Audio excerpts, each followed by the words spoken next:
दुर्बल जो है तो बिल्कुल मरा हुआ वायरस वो इंजेक्ट करेंगे। ठीक है। अब अपने शरीर में क्या होता है, एंटीबॉडीज होती है। मतलब डब्ल्यूबीसी जो रहता है ना, एक होता है आरबीसी, एक होता है डब्ल्यूबीसी। डब्ल्यूबीसी क्या करता है, मतलब अपन समझ रहे हैं, उसमें क्या होता है, जैसे ही कोई भी नई चीज अपने शरीर में आती है वो फट से एक्टिव हो जाता है। जैसे ऐसा समझ लीजिए, यहाँ पर पूरी पुलिस फोर्स है और जैसे कोई देखा बाहर से आदमी आ रहा है, अपन एक्टिव हो जाते हैं ना कि यार घेरा बना हुआ है, कौन आदमी बाहर से आ रहा है। ऐसे ही अपने शरीर में कुछ भी चीज नहीं जाती है तो फटाफट डब्ल्यूबीसी एक्टिव होकर वो अटैक करता है उस पर। अब जब उस वायरस पर अटैक होता है, दोनों लड़ते हैं, शरीर का टेम्परेचर बढ़ता है और उसी का रिजल्ट क्या होता है, फीवर आ रहा है। तो मैं कह रहा हूँ यदि फीवर आ रहा है बहुत अच्छी चीज है।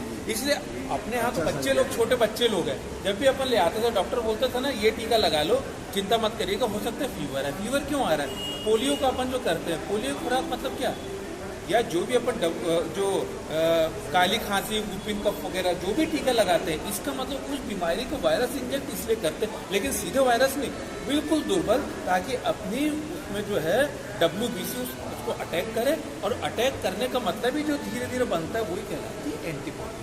पहली चीज हो गई। अब दूसरी चीज कि इसमें कुछ लोग ये कहेंगे उसको लग गया टीका, फिर फीवर आ गया तो बेकार है। शुक्ला जी बताइए, अपन ने देखा कि ये बीमारी तो आपको पता है टीका लग खोजने में कई बार 8-8, 10-10 साल लग जाते हैं।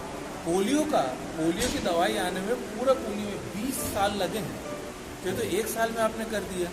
अब इसमें क्या होता है, एंटीबॉडीज अचानक डेवलप नहीं होती। तो 2 टीके का अपन क्यों कह रहे हैं, पहला टीका लगाया, आपको फीवर आया, इसका मतलब आपके इसमें कोरोना का वायरस गया, डब्ल्यूबीसी को पता चला, अटैक हुआ, लड़ाई हुई, बॉडी का टेम्परेचर बढ़ा, फीवर आया, इसका मतलब डेवलप।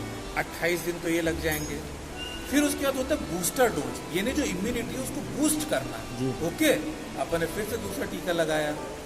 फिर इसके 28 दिन बाद जब आप टेस्ट कराओगे कि एंटीबॉडीज बनी कि नहीं, तब आपको पता चलेगा कितने परसेंट बना।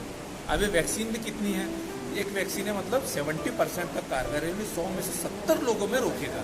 हो सकता है वो अपन ना हो, इसलिए आगे हो सकता है ऐसा करें कि आप खुद कराएं, सरकार की तरफ से अपन टेस्ट कराएं एंटीबॉडीज नहीं बनी, हो सकता है फिर से लगे। अब उसके बाद में जो लोग कह रहे हैं, तो देखिए मान लीजिए मुझे मेरा 2nd डोज भी हो गया, आपका वायरस लोड बहुत ज़्यादा है, मान लीजिए आप में कोरोना इतना ज़्यादा है कि आपके इफेक्ट में, आपके टच में जो भी आएगा उसको कोरोना हो जाएगा, है ना।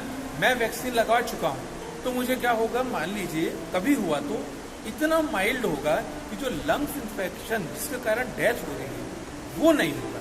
हल्की से सर्दी जुकाम हुआ, फीवर भी नहीं आएगा, लेकिन तो मेनली शुक्ला जी यही तो हो रहा है, लंग्स में हो रहा है, वेंटिलेटर और आदमी 3-4 दिन में। तो यदि मैंने लगवाया भी तो क्या होगा, हल्की सर्दी खांसी होगा या एसिम्टोमेटिक होगा। एसिम्टोमेटिक मतलब सर्दी खांसी नहीं होगी, फीवर नहीं होगी, लेकिन यदि मैं टेस्ट कराऊंगा तो हो सकता है कोरोना आए।